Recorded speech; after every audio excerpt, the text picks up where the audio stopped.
कळंबमध्ये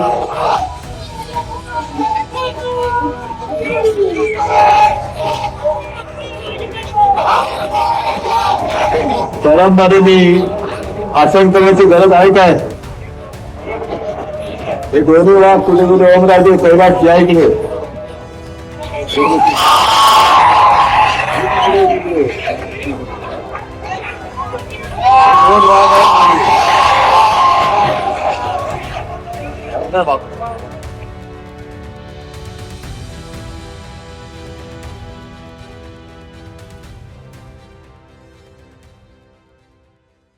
ठाकरेंचे खासदार फुटणार असल्याच्या बातम्या अनेक दिवसापासून धडकत होत्या.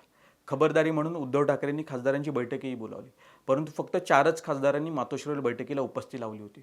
उद्धव ठाकरेंना जी भीती वाटत होती आता तेच घडले. नमस्कार, मी सिद्धेश कदम आणि तुम्ही पाहतात महाराष्ट्र टाइम्स ऑनलाईन. महाराष्ट्राच्या राजकारणात सध्या एकच चर्चा आहे, उद्धव ठाकरेंच्या शिवसेनेला लागलेली आणखी एक गळती आणि 6 खासदारांचं बंड. पण या सगळ्यामध्ये सर्वात जास्त चर्चा कोणाची असेल तर ती म्हणजे धाराशिवचे खासदार ओमराजे निंबाळकर.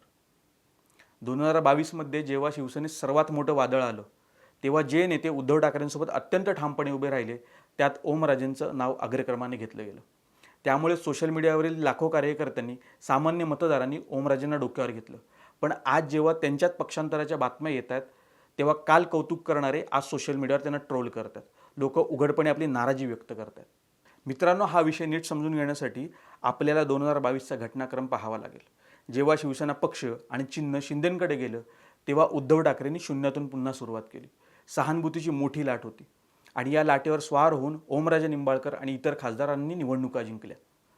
या विजयात फक्त नेत्याची ताकद नव्हती तर आपल्या नेत्यावर अन्याय झालाय या भावनेने पेठून उठलेल्या सामान्य शिवसैनिकाची जीवापाड मेहनत होती. मतदारांनी उमेदवारांच्या चेहऱ्यापेक्षा उद्धव ठाकरे या नावावर आणि निष्ठेवर विश्वास ठेवून मतदान केल्याचं सांगितलं जातं. त्यामुळे जेव्हा ओमराजे निंबाळकर संसदेत किंवा स्टेजवर बोलायचे तेव्हा सोशल मीडियावर त्यांचे व्हिडिओ वाऱ्यासारखे व्हायरल व्हायचे. लोकांनी त्यांना निष्ठावंत शिलेदार ही पदवी दिली. पण आज जेव्हा हेच नेते पुन्हा सत्ताधाऱ्यांच्या गोट्यात जाण्याची तयारी करतात तेव्हा सामान्य मतदाराला वाटते की हा फक्त पक्षाचा बदल नाही तर आमच्या मतांचा आणि विश्वासाचा सौदा आहे. आणि तशाच प्रकारच्या प्रतिक्रिया ओमराजेंच्या सोशल मीडियावर व्यक्त होताना दिसतात. आता इथे 2 बाजू आहेत ज्या आपल्याला समजून घ्याव्या लागतील. पहिली बाजू ही आहे की पक्षांतर करणाऱ्या नेत्यांकडून नेहमी एकच तर्क दिला जातो, मतदारसंघाचा विकास करायचा असेल, केंद्राकडून आणि राज्याकडून निधी आणायचा असेल तर सत्ताधाऱ्यांसोबत जावं लागतं.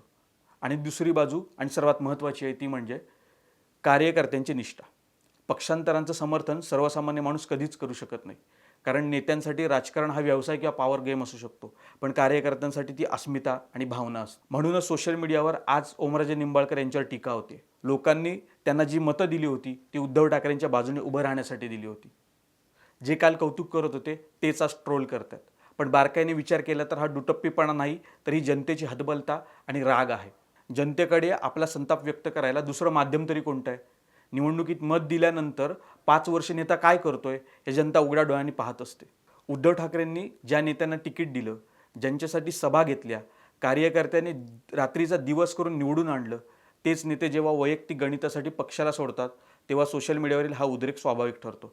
याला ट्रोलिंग म्हणण्यापेक्षा मतदारांनी जाब विचारणं असं म्हटलं तरी वावगं ठरणार नाही. शेवटी विचार करण्यासारखी एकच गोष्ट आहे, नेते येतात आणि जातात, पक्ष बदलतात, सत्तेचे वाटेकरी होतात, पण राजकारणात सर्वात जास्त नुकसान कोणाचं होतं तर त्या सामान्य कार्यकर्त्याचं, जो नेत्याच्या एका आव्हानावर रस्त्यावर उतरतो, गुन्हे अंगावर घेतो आणि उन्हातान्हात प्रचार करतो.